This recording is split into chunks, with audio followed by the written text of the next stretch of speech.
on your surname. You gave me a quick tutorial, but for all of us here, why don't you help us with your surname? I was just saying that if I were Australian, you would call me Miller. It's quite easier, yeah. But now it's Myroshnychenko, which pretty much sounds the same. It's a son of Miller, actually. But okay, Myroshnychenko. Okay, well, you will find, having once you've spent a bit of time here, everyone will call you Vasyl, because that's just how we are in Australia. And so it's great to welcome you. Format for this afternoon, Vasyl is going to give us a brief address, and then he and I will have a conversation for 20 minutes or so, questions and answers then from the audience. This is being filmed and it will go out on a YouTube channel, I imagine, tomorrow sometime, so it is obviously a public event, Ambassador, and that's the format. So many things to talk about. Let me tell you that the Ambassador just arrived here a few weeks ago. There's a great story which you can find unpaywalled on the Canberra Weekly, which tells about his attempts to get over here, first into Romania with his family and then to Canberra. So I imagine it's all been a bit of a blur, Ambassador, not least with the dreadful developments which are taking place in your country. Prior to taking on the role as Ambassador of Australia, he was advisor to the Minister of Defence of Ukraine, and also a partner of CFC Big Ideas and co-founder of the Ukraine Crisis Media Centre. From 2018 to 19, Vasyl was a fellow of the Marshall Memorial Fellowship with the German Marshall Fund in the United States. He has a master's and a BA in International Relations from Kiev National Taras Shevchenko University, and a master's in Politics of the World Economy from the London School of Economics and Political Science, where he was also a Chevening Scholar. So very interesting background, including in areas of media, Ambassador. We have an audience here comprised of ASPI folk and a number of senior specialists in the areas of European security, and we're very interested to hear whatever comments you may have to share with us, and then into discussion afterwards. So, Ambassador, the floor is yours.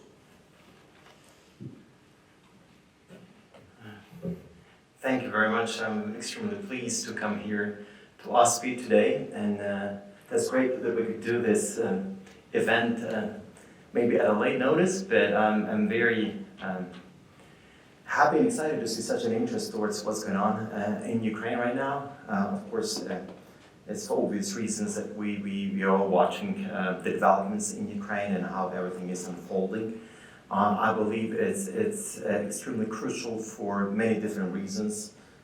We are now seeing a new world order being established, a great deal of many things on the security, on the global security as well as the regional security will depend on how this Russian aggression and Russian invasion in Ukraine plays out, and what are the implications. And apparently there are many of those implications. But let me just go back to where it all started. It all started back in 2014, and pretty much following the Revolution of Dignity, which was a big uprising of the people who came up to the streets of Kiev, who were protesting against the decision of the then President Viktor Yanukovych not to sign the EU-Ukraine Association Agreement with the European Union. I was there on Maidan, as many of my friends. My office is just located off Maidan, and by the way, this is where your Australian embassy is right now. This is just literally 1 minute of the main square in Kiev. There was no embassy at that time. It was set up a little bit later following the MH17 downing and all the tragic events related to that. But then in early March of 2014, we learned about Little Green Man in Crimea. And that was the time, as a communications advisor in the private sector, together with people also in the same industry, we decided to combine our efforts to set up Ukraine Crisis Media Center, which was a media hub, news agency, multilingual resource, which would help amplify Ukraine's voice internationally, but also would help communicate the developments in Ukraine. It was still early March, so in 2014 we didn't know what was about to develop. 2 weeks later we saw that basically the bogus referendum in Crimea, the seizure of Crimea, the rollout of a special operation of the Russian intelligence agencies on grabbing the peninsula. And that which was followed by the full-fledged invasion of the Russians into the eastern part of Ukraine. Now we often in Ukraine call it the first Russia-Ukraine war. The active phases of that, which last for 1.5 years in 2014-2015, we've seen the battles of Ilovaisk, the battles of Debaltseve. Over 14,000 Ukrainians have died during this past 8 years before this invasion back in February. In a way, we have been seeing a frozen kind of conflict, but that war never ended for us. It was ongoing all the time. It was all the time in the news in Ukraine. We would hear about Ukrainian soldiers being killed almost every other day. So you can imagine for a Ukrainian society which has lived in this war for 8 years. And maybe I understand that some people may be asking, so where is this resilience coming from? So resilience is coming from this 8 years of war that we've been living through. Maybe it was not heavily reported here in Australia as well as many other different countries, because what happens, and I have a comms background as I mentioned to you, well, the headlines are out there for several weeks, but then it sort of disappears from the headlines, and there are many other issues which media needs to address and look into, therefore people can kind of forget about it. But we as Ukrainians, we never could forget about it. So myself, I was heavily involved in dealing with the Russian disinformation, with the Russian propaganda, with the Russian active measures which have been done in Ukraine and elsewhere in other parts of the world where we were mounting, not a counteroffensive, I will say that, but we were there to inform and provide unbiased information about the real developments of the situation, trying to counteract some of those fake news, fake stories coming out of the Kremlin, and generally campaigning and explaining Ukraine to the world. You see, Ukraine, to be able to write about what's going on in Ukraine, you really need to learn and get educated a bit. And that was a key challenge that we saw in 2014. Many journalists who were covering Eastern Europe were based out of Moscow.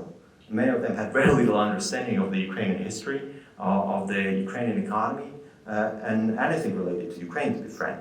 So initially, as any reporter, and I know we have some here in this audience, you were trying to paint an objective picture about a conflict, and then you take one side of the story, and then you take another side of the story, and you probably believe the truth is somewhere in between.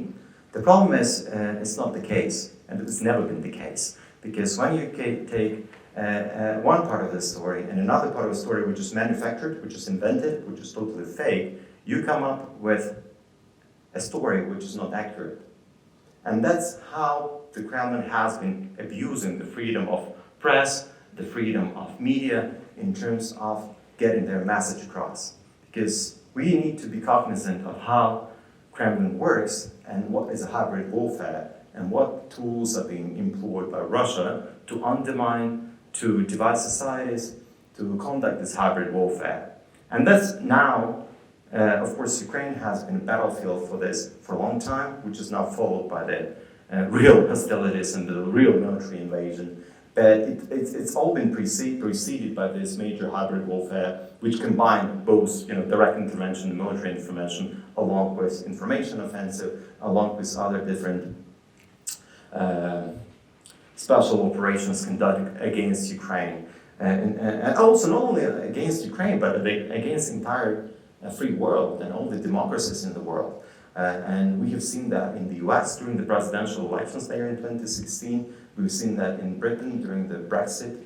We've seen it also in Germany, of how Russians were trying to weaponize the Syrian and migrants, and how it could be done, and how easily Russia can undermine any democratic society.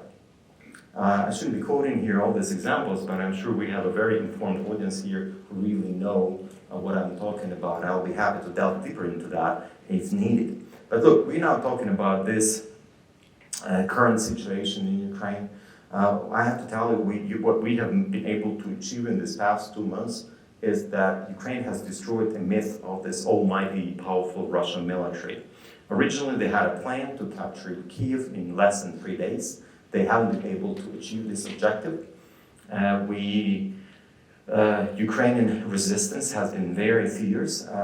It's been very strong, despite the fact that in terms of our capabilities, in terms of our manpower, we are, of course, not there and cannot be comparable to the Russian capabilities. Nevertheless, I think that this unity that we've had in the country was never seen in Ukraine's history ever. For obvious reasons, we are protecting our own country, we are protecting our own sovereignty. It's now an existential war for us because it's not the matter of survival, to be frank. Because the plan that Russia has announced is a plan to take over the country and totally subjugate the country. You may be familiar, those who are following Russia. Russia has conducted a plan to get rid of any resistance once they occupy. And that plan, it was published in the Kremlin media. Well, all media in Russia is Kremlin-owned, so whatever is being published in Russia is done for a purpose. It's not like it just happened there. It's there for a certain purpose. And they published it's been translated, and I really encourage you to read by RIA Novosti originally, but you can Google it. It was translated widely of how Russians plan to take over Ukraine once they occupy it. And there they discuss different mechanisms which could be only reminiscent to the 1930s, at the times when Stalin was exerting his influence and power in the entire Soviet Union, which includes repressions, terror, murders, forced migration, labor camps, you name it, executions, whatever is possible to subdue any kind of resistance which they could exert on the territory of Ukraine that they control, they will do so. You've read the reports about the Bucha massacre. There is a joint investigation unit set up by the General Prosecutor of Ukraine, Poland, and Lithuania, who are now investigating all the war crimes. They are working around all the areas in Kiev region. And I think so far they have been able to uncover 800 civilian deaths around there, which is staggering if you take into account that we're talking only about the Kiev suburbs where Russians stayed for 3 weeks. They included summary executions, they included torture, rape, and murder. They've included,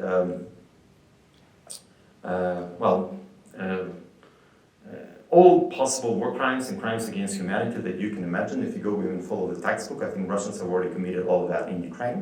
A new trend that we are seeing at big scale is actually forced deportation of people from Mariupol and eastern parts of Ukraine to Russia. And from Russia, they're being sent over to Siberia and other places, remote places in Russia where nobody wants to live anyways. And they are just sending people there. Also, it includes the abduction of local politicians in different cities that they have occupied in towns. They are abducting mayors, keeping them in captive. So they are actually taking Ukrainian civilians as hostages and keeping them as prisoners of war, which is another war crime, according to all the international conventions. There's so much I want to share with you. There is one part that I want to also say that, every time I wake up in the morning and think of myself in this new job that I just recently got as a wartime ambassador to Australia, I get to wear a suit. I drive in a car and meet with hugely impressive, highly accomplished people, such as the people in this audience. And in my duty, however, to tell you today that the Ukrainians will continue standing up to the aggressor, displaying courage, defending the truth, until we ultimately repel the enemy from our land. In doing so, Ukraine as a country is paying incalculable human costs.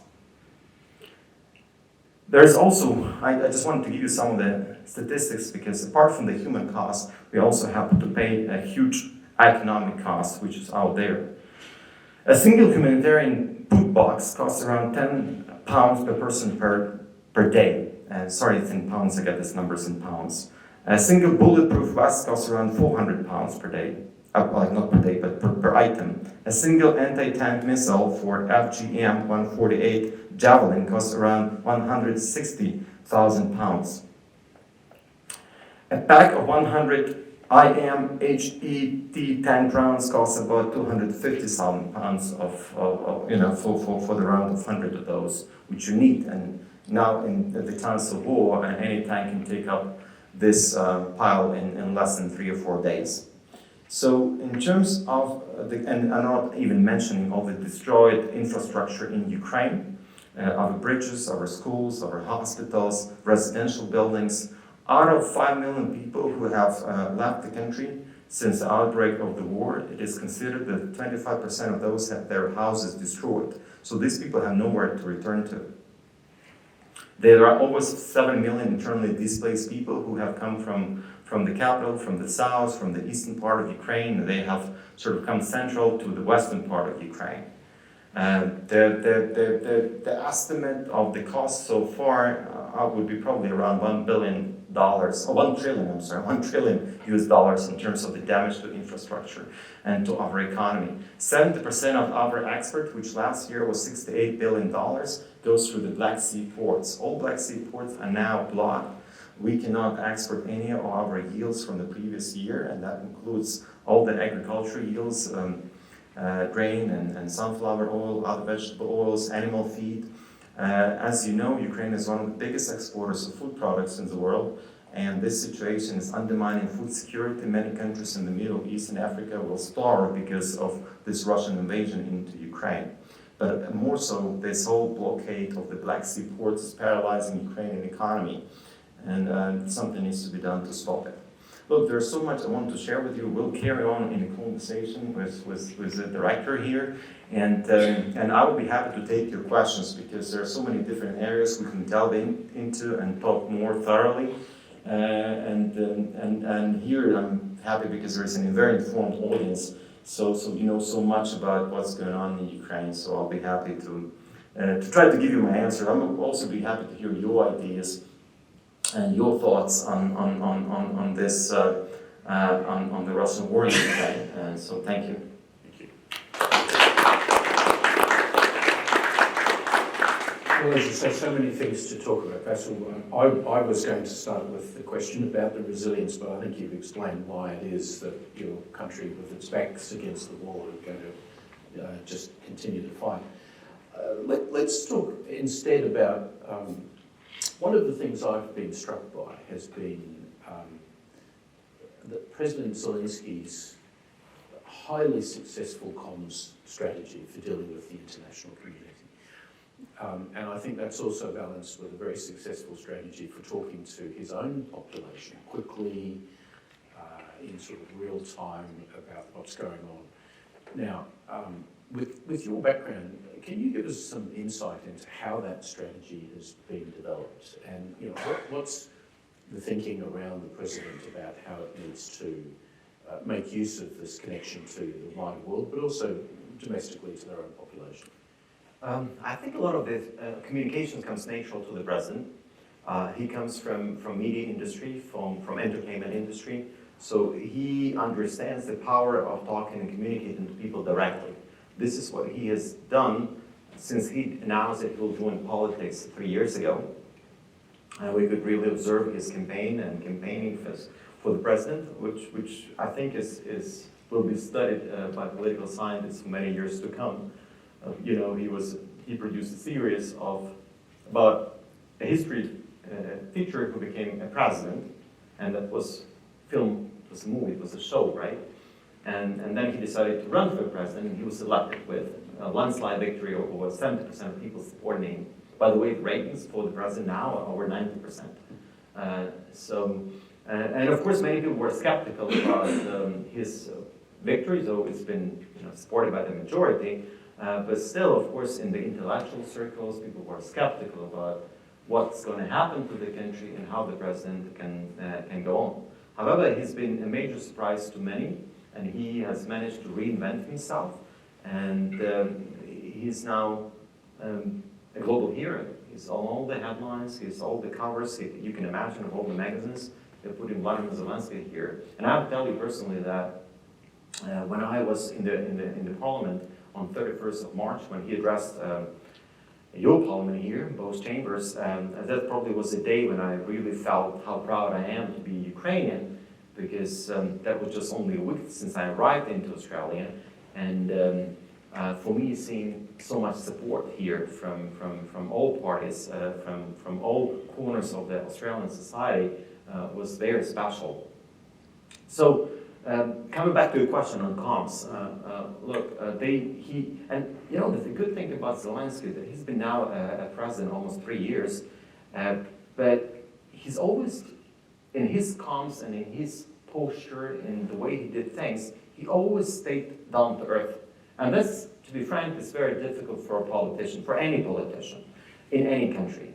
So what we've seen in our previous instances in the past in Ukraine, but also in other countries, the person, once he or she becomes president, there's this down-to-earth kind of approach for the first 6 months, 12 months, and then the person changes because the power changes the person, and the further it goes into the term, the more distant that person is from the general public, and the fewer circle of people who have access to the president, right?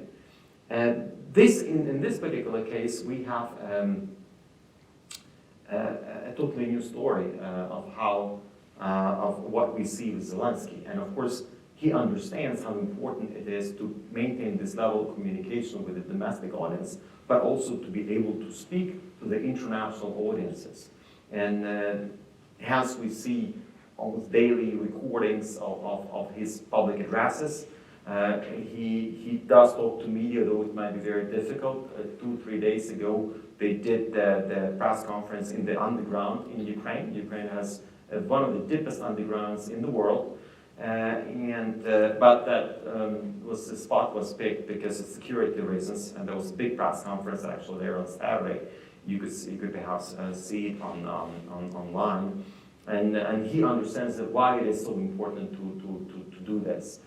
He started off with addressing parliaments. It was a UK parliament which he addressed first, and then it kind of picked up. Then it was Canada, then it was many other countries, and now by now he's done about 30 different countries where he addressed the parliaments, including here in Australia.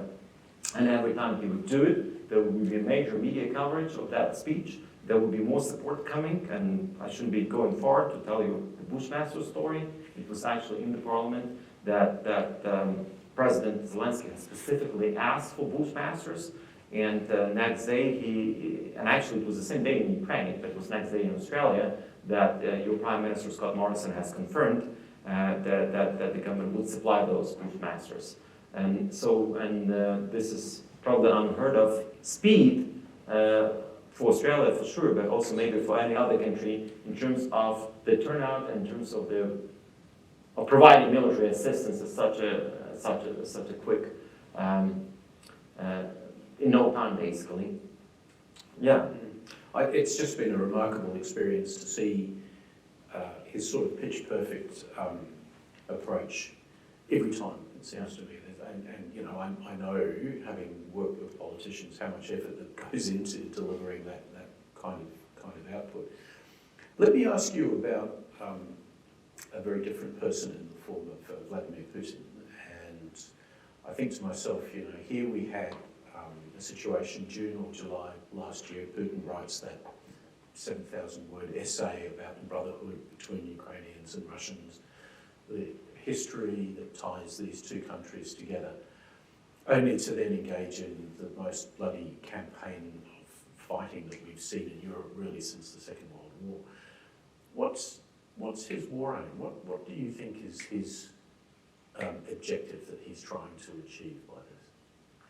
I think his objective was to take over the whole Ukraine and to resurrect the Soviet Union in a new form.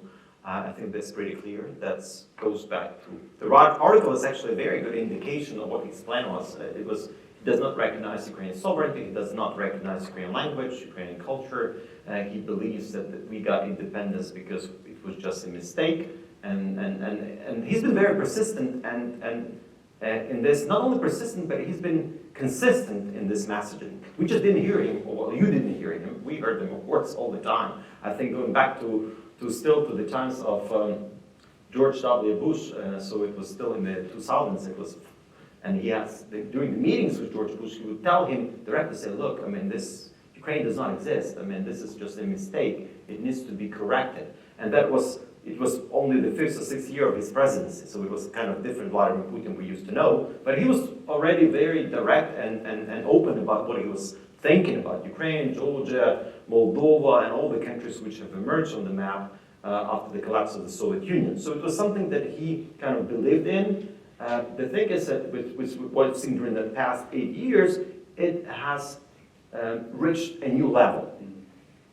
Putin was emboldened. He was emboldened by the very weak reaction of the West towards his invasion of Georgia in 2008. He looked at it, nothing really happened. Obama becomes the president, he initiates a reset of policy with Russia. So for Putin, it was like, okay, America is weak. I mean, they still want to engage with me, right? So then he invades Ukraine in 2014, grabs Crimea. And so what do we see? I mean, we see some sanctions which were imposed because of Crimea. We see some sanctions which were imposed by other countries, but they were very weak. Russia could really get by.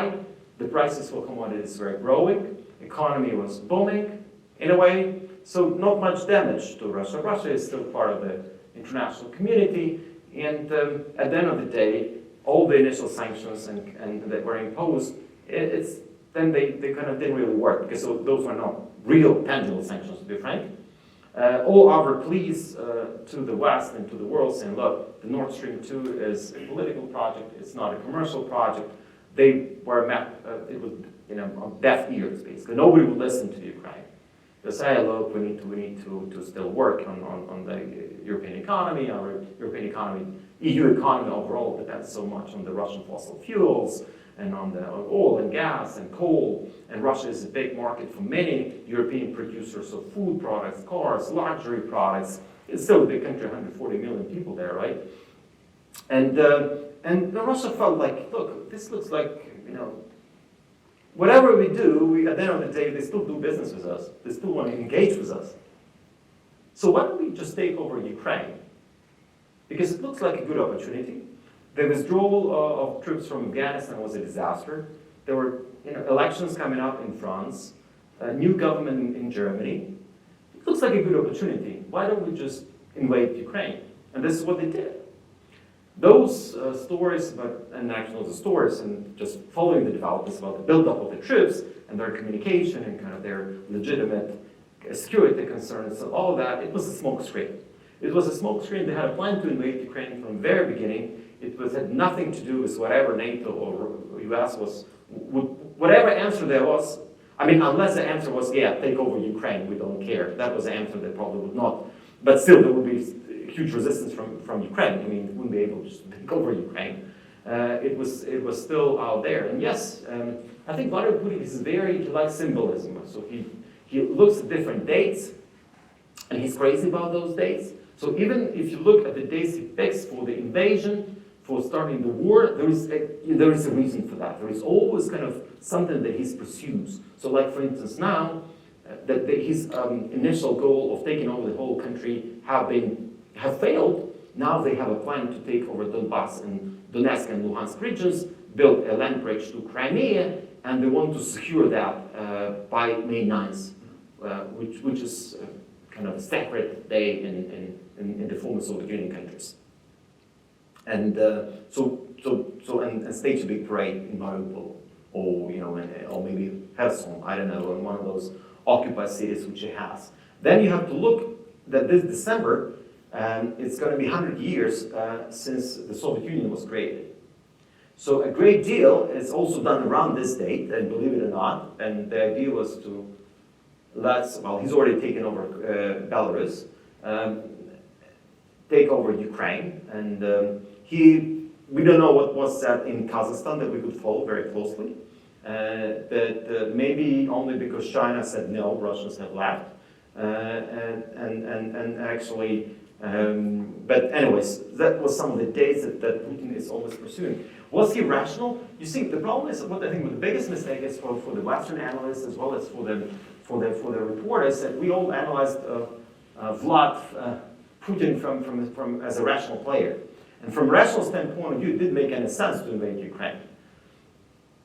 But you see, he proved to be wrong. He wanted to be irrational. And I think that the world was not prepared for this irrationality, to be frank. I was, on the 10th of February, just 2 weeks before the war, I was in Paris. I was there at the big event organized by IFI, which is the #1 think tank in Paris. And there was a whole day conference there. I moderated the panel on trade and investment, on kind of French-Ukrainian relations. And apparently the 2 panels were on security and politics, of course. And there were many different discussions. And I was actually also amazed by how different French think about what was about to happen in Ukraine. So in a way, the way Americans and Brits and others were saying, look, Russia is about to invade, we're taking away our foreign missions and evacuating them to Lviv and Poland. The French did not believe that. They just, though they had the same intelligence, which was shared with NATO, and it was NATO country, they would not believe that Russia would invade. And I think the same applies to Germany as well. So even within NATO countries, we see such a big divergence of perception, divergence of understanding and assessment of a threat which was out there, which was evident to Americans and Brits, but it was not evident to French and Germans. So we have to be thinking, what's wrong with global security? This is within NATO, right? And what was the question? I'm sorry. I just got carried away. I'm sorry. Putin's strategy. Yeah, Putin's strategy. Yeah.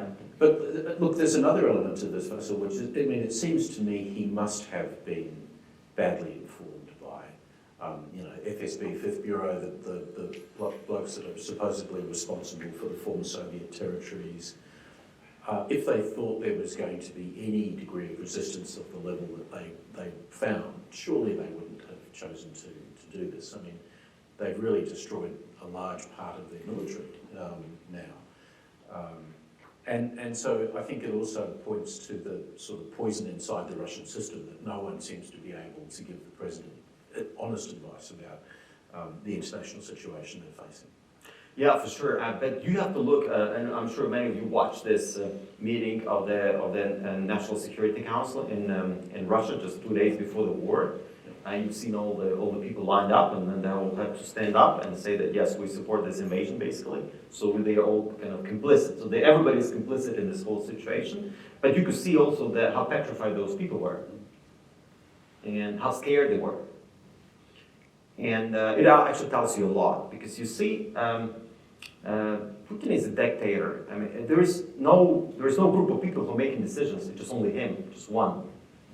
So he's like this classical tyrant, right? He's a dictator, single-handedly makes all the decisions, all the most important decisions. His people are scared of him. I mean, there's always been this competition between different intelligence agencies, and that was done for a purpose, so that nobody gains more power than others, and he can always, gain and what it was, divide and rule, basically, kind of approach. A lot of money has been spent on building a network in Ukraine, several $billion. And that's been ongoing for 2 decades, actually. For the past 2 decades of Putin's rule, FSB, Fifth Unit, and other guys have been building a network in Ukraine through different parts of Ukraine. That network that was supposed to work once Russia invades. And apparently it didn't work. Money was stolen, a lot of this money was stolen, so at least corruption in Russia has helped us a bit. You heard about arrests and detentions of some of the senior FSB officers, and I think the top guy was also arrested or detained. So for some reason those networks did not work to that same extent. Also, Putin built his assumption on, which was a wrong assumption, that Russian-speaking people of Ukraine are Russian. And that was a major mistake, because if you look, Ukraine is a bilingual country. To a great extent, it's bilingual because of the history. For 300 years, Ukrainian language was destroyed. It was eradicated. Our writers, authors, poets, all the best crop of the Ukrainian nation was killed. It was killed throughout 300 years. More lately, during the past 100 years, a lot of them were killed in the 20s and 30s by Stalin. They were deported, they were killed. So there was always a level of the language was disappearing, because of the Russian suppressive policy. So therefore, naturally, 50% of Ukrainians have lost their language, and they started speaking Russian in the Soviet times. So he believed that those 30% or 40% of Russian speakers in Ukraine are just Russian because they speak Russian, which was the wrong assumption. And there was some pro-Russian sentiment in Ukraine, and I would say that maybe in those, it was around 20% pro-Russian sentiment in eastern part of Ukraine, in some Russian-speaking cities of Ukraine. Now it's zero. There is no pro-Russian sentiment whatsoever.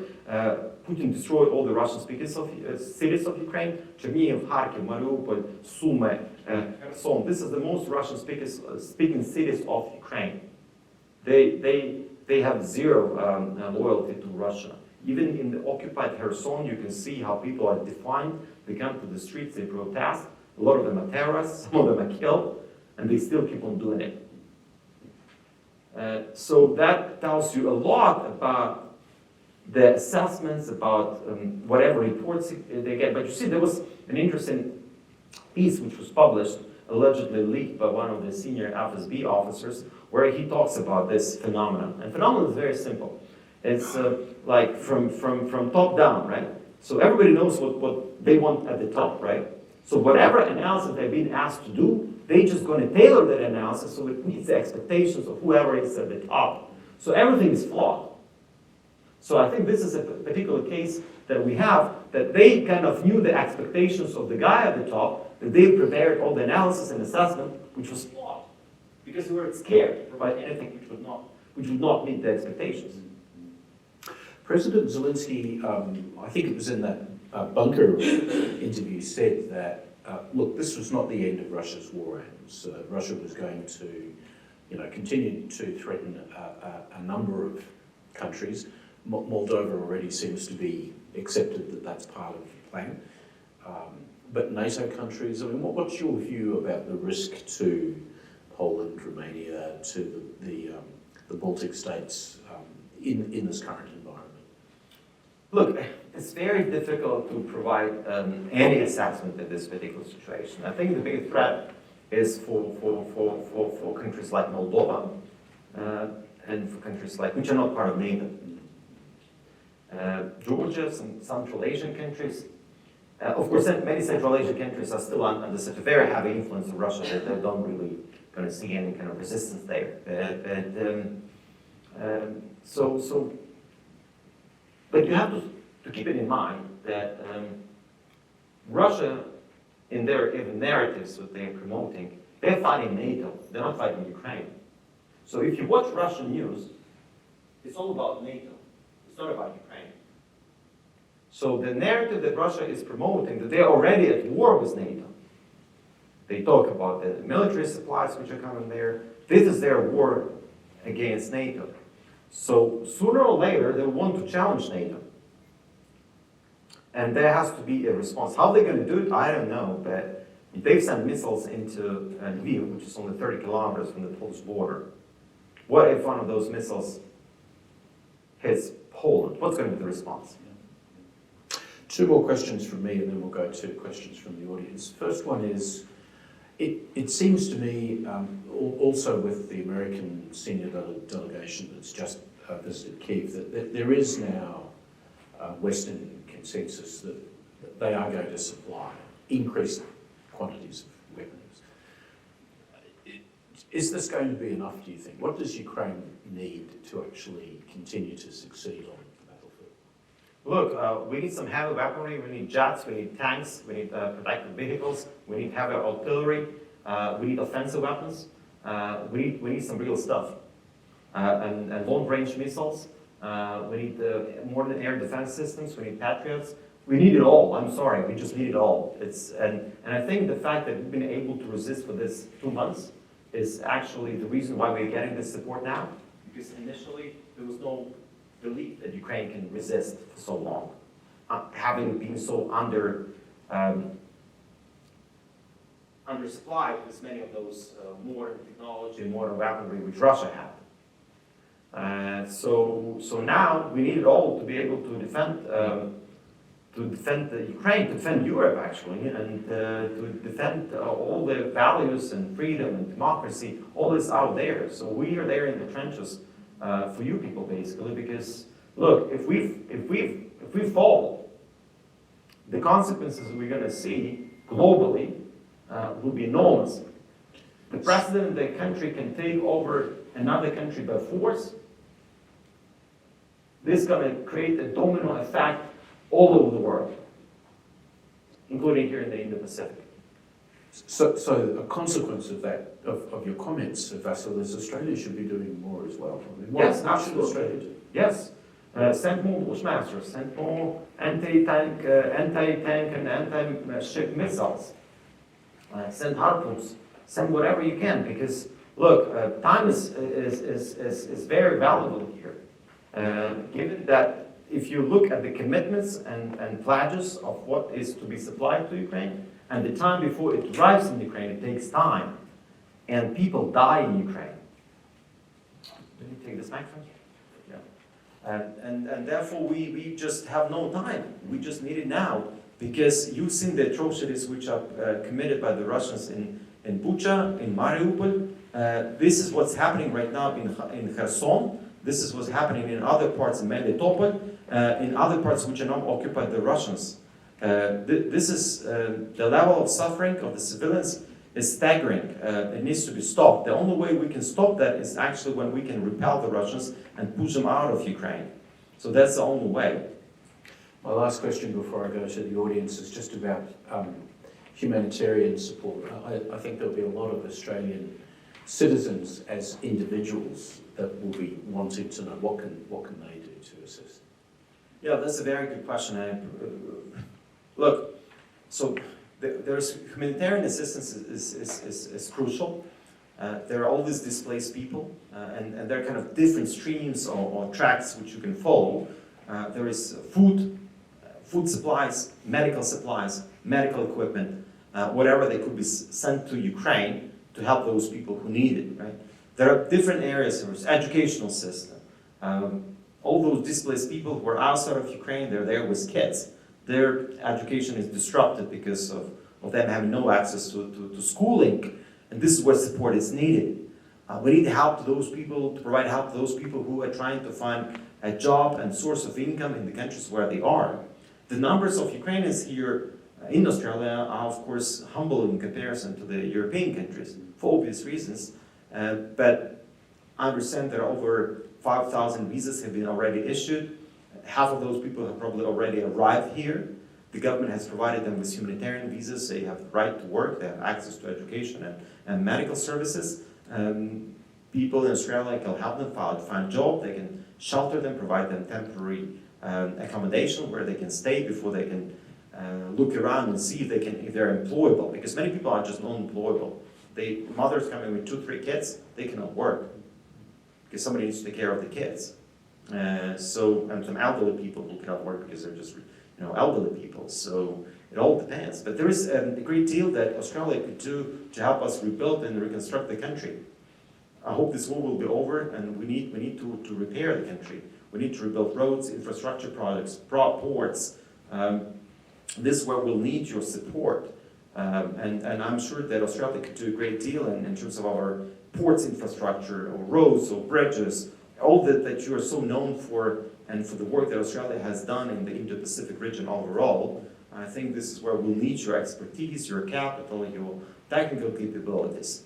I see a great deal of potential for the mining industry as well.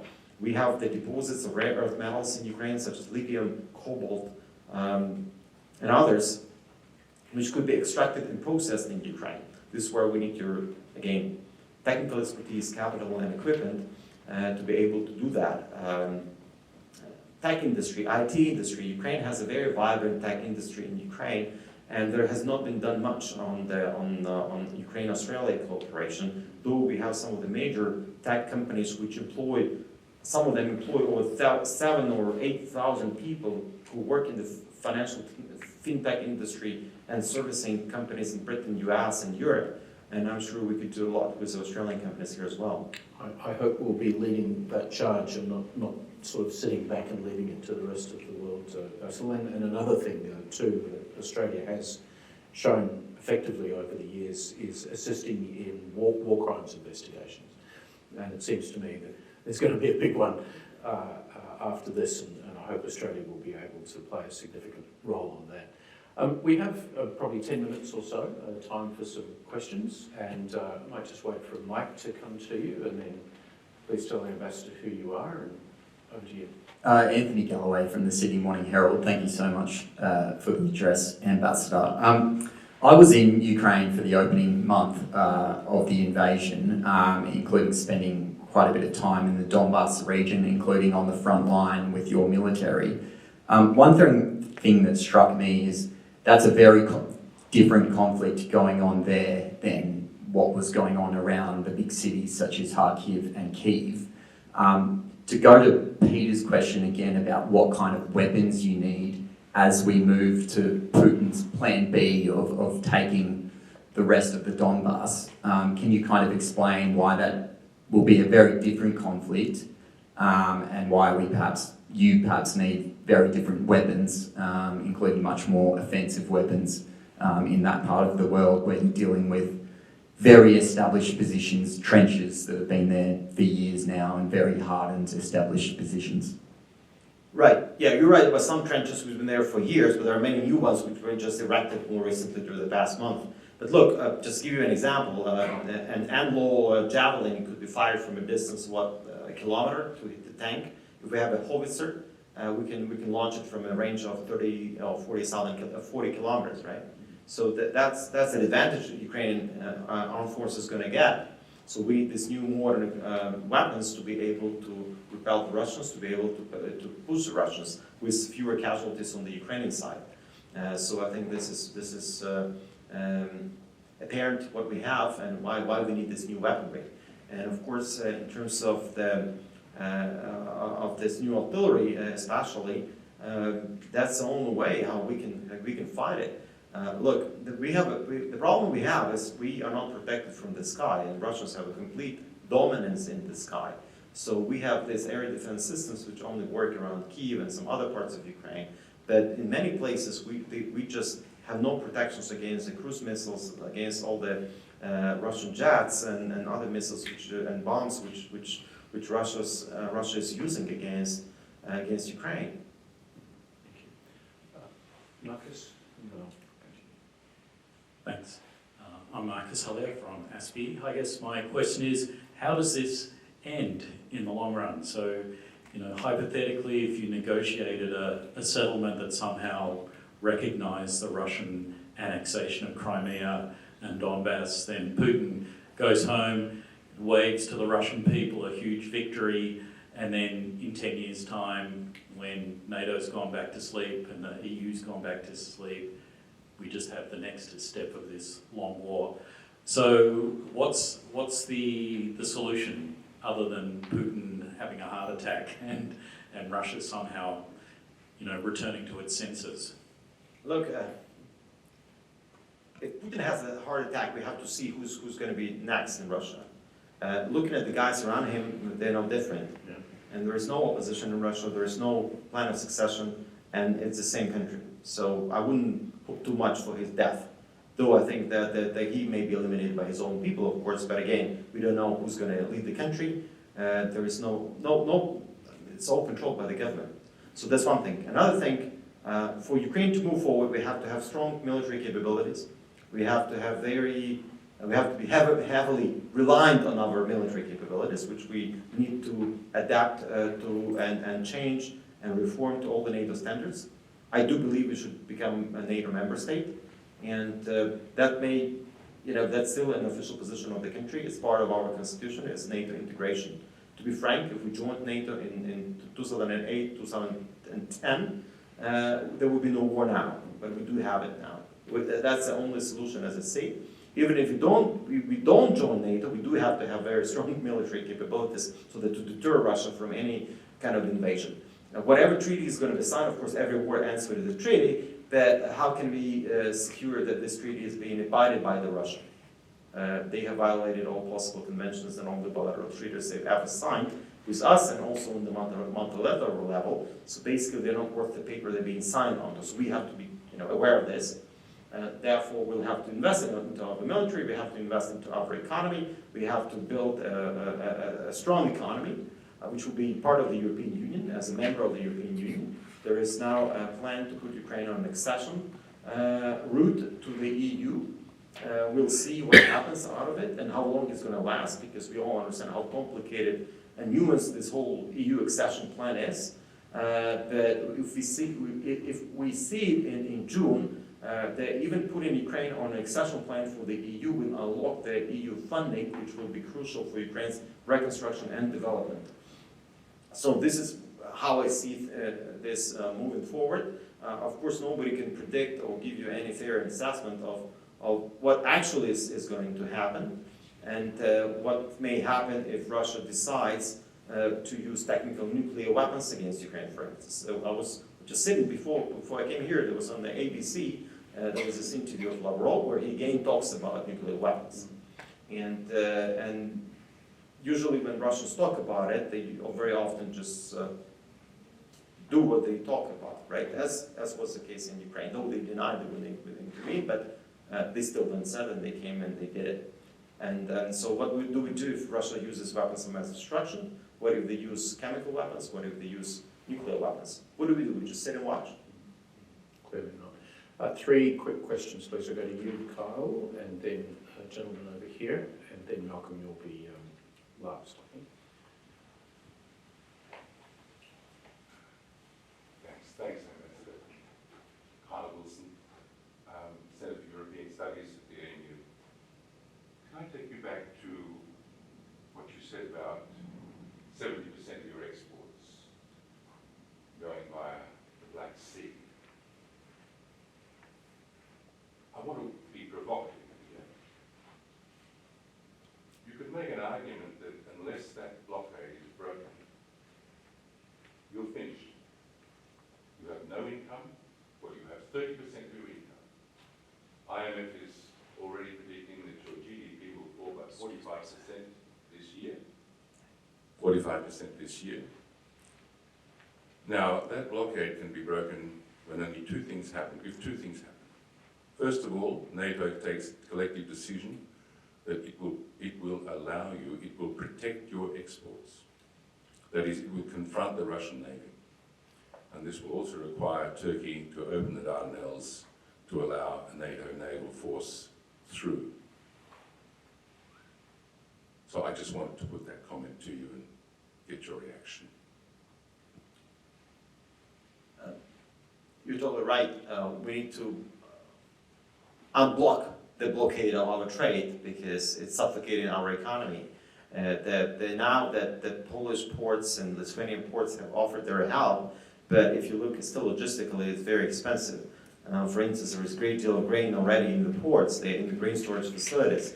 Taking them out of there and transporting them to Gdansk, for instance, is very costly. And I'm not sure if it's logistically possible even because of the sheer amount of grain we have in the ports right now, and sunflower oil and other vegetable oils. It's been out there for the spring because this is when the prices for those commodities go up, and all the international traders kept that in the ports to be exported. Now the Black Sea is full of different mines. All the Russian ships are out there. So there are already several barges which were drowned by the Russian troops, maybe accidentally, but they have blown up on those mines which Russians have put around and in the Black Sea. Yes, I do believe that could be the solution. We need to have the protection for our trade and for the merchant vessels to come in and take products in, take products out. How can we secure that? I don't know. It's a very complicated matter, right? With all the Black Sea port out there, they are supporting their assault. They're sending missiles out of those ships at Ukraine. Of course, the Moskva drowning was widely celebrated in Ukraine. we can inflict more damage to the Russian neighbor, we will. But as you can imagine, doing it from surface is not that easy. So we need a way how we can do it, right? Yeah, I mean, our GDP has dropped by 45%. Many Ukrainian businesses have stopped their operation, also around the same number, 40%. Other 30% said that they have are operating on a restricted scale. We are now asking the IMF to unlock funding for us. We also made Ukrainian president has Ukrainian Prime Minister submitted a request to the Australian government to support, provide financial support on bilateral level, but also as part of the IMF and World Bank. So it goes both ways. We need this money to sustain our economy because it's collapsing. I mean, let's be frank, we just see the numbers and they just don't add up. We're a country of 44 million people. So there are huge expenditure there apart from the money we need to be able to fight the Russians. So we need that support to survive. Ambassador, we might just take 3 or 4 more minutes if it's okay to go. One question over here and then Malcolm will finish. Thanks, Ambassador. I'm Andrew Brown from Australian Associated Press. We've seen quite recently other Scandinavian nations, Northern European nations who have previously held off from joining NATO, putting up their hands, expressing an interest in joining NATO. How reassuring is that for yourself and Ukraine that there is this support coming through for NATO? And also, do you believe that Vladimir Putin could have seen this as a consequence of his actions? Do you believe that that has also backfired on him as well? Whatever objectives Putin had at the very beginning, whatever he's accomplished was the reverse of what he wanted to achieve. So what he's seeing now, he sees expansion of NATO. The likelihood that Finland and Sweden may join is very high. They will join very quickly. And the border with NATO that Russia is having is going to double, I think, in size at least. We do see the whole unity of the democratic countries around supporting Ukraine. This is not what Putin has expected. He still believed he could still undermine that coalition, and he's doing everything possible to do so by different means. Whatever pro-Russian sentiment which existed in Ukraine evaporated as a result of this invasion. So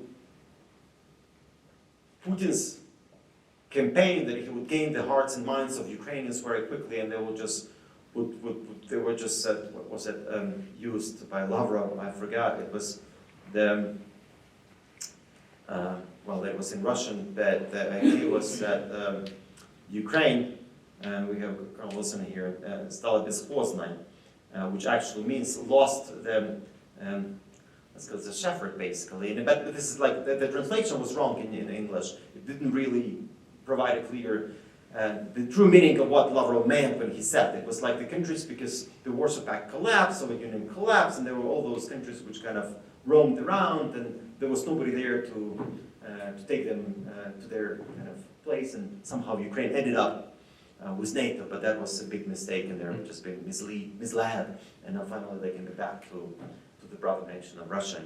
So this kind of narrative, and it didn't work. So whatever they wanted to achieve, so it's not happening. So I don't really know what's the thinking around Putin is, and everybody's now trying to calculate, is really Putin that big strategist? So if he were such a big strategist, that wouldn't probably happen. Because whatever he had in mind to pursue, he's not getting it. Actually, it's even getting worse. Of course, they have the capabilities to explain to their domestic audience, whatever, right? Because they can tell that white is black, war is peace, peace is war. So it's no problem for him to explain. So, but he needs to have a victory, right? What is a victory for Putin to stop? What would be that victory, right? So he needs to demonstrate, hey, we had this. We didn't plan to invade Ukraine anyways from the very beginning. We just wanted to build a land bridge towards Crimea and recognize Donetsk and Luhansk Oblast.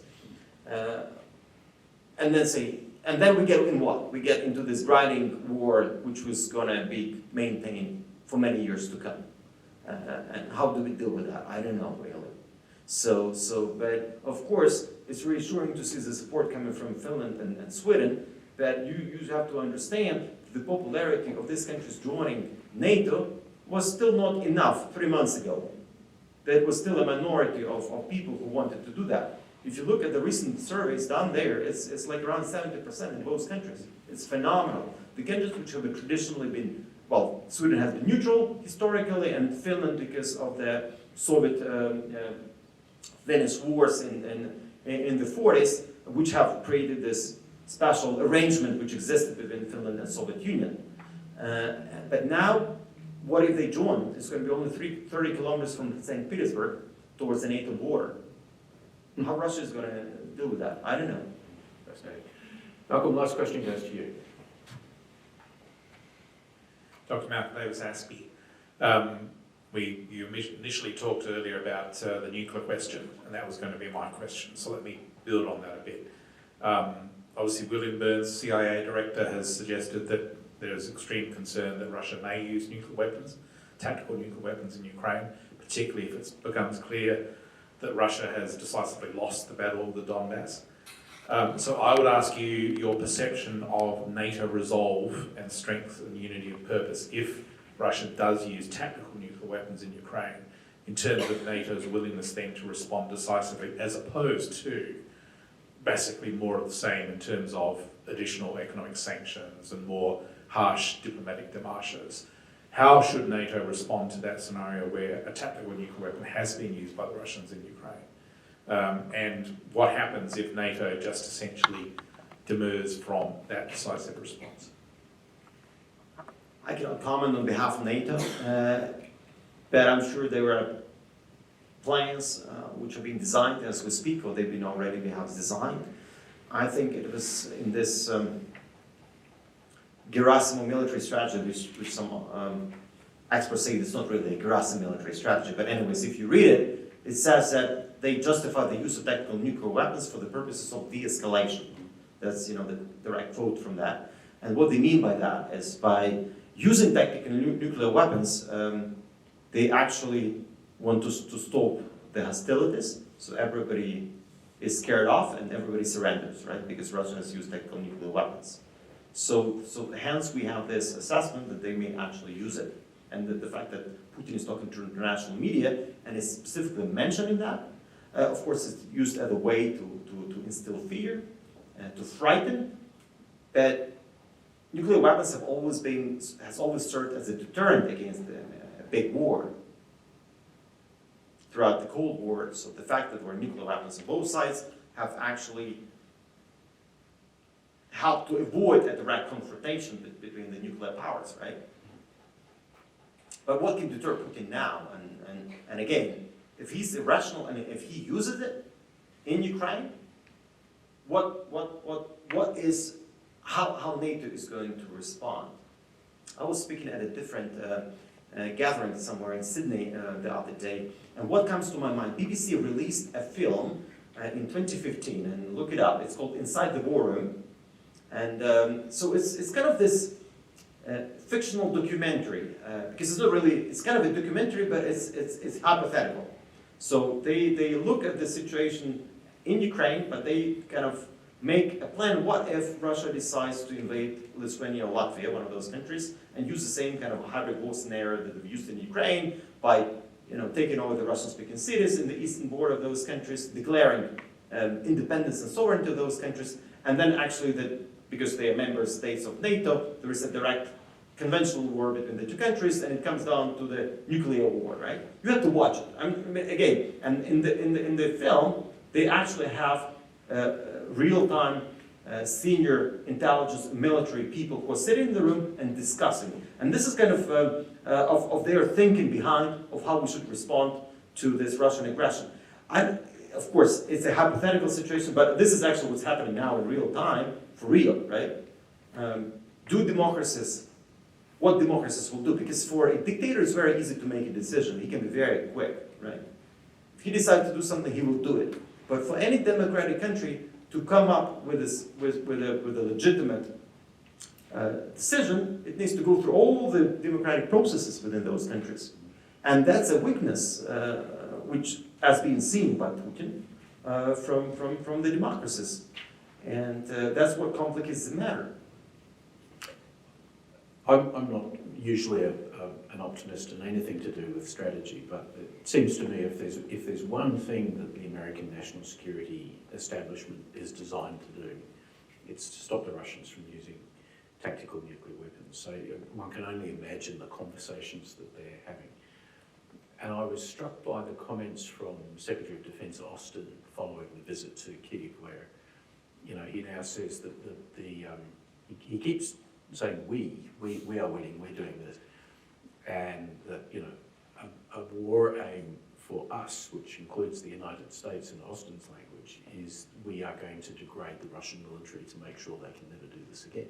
And I just thought, well, that's a tougher line than we've seen out of the Biden administration up until now.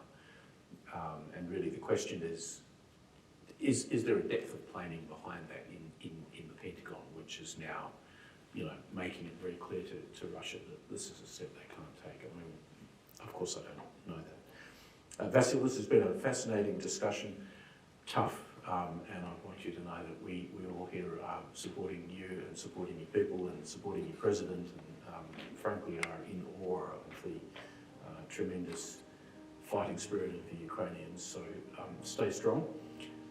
And beyond good wishes, I hope that Australia continues to provide practical assistance, because it's one thing to applaud the President when he speaks at our Parliament, it's quite another to actually come forward with the practical support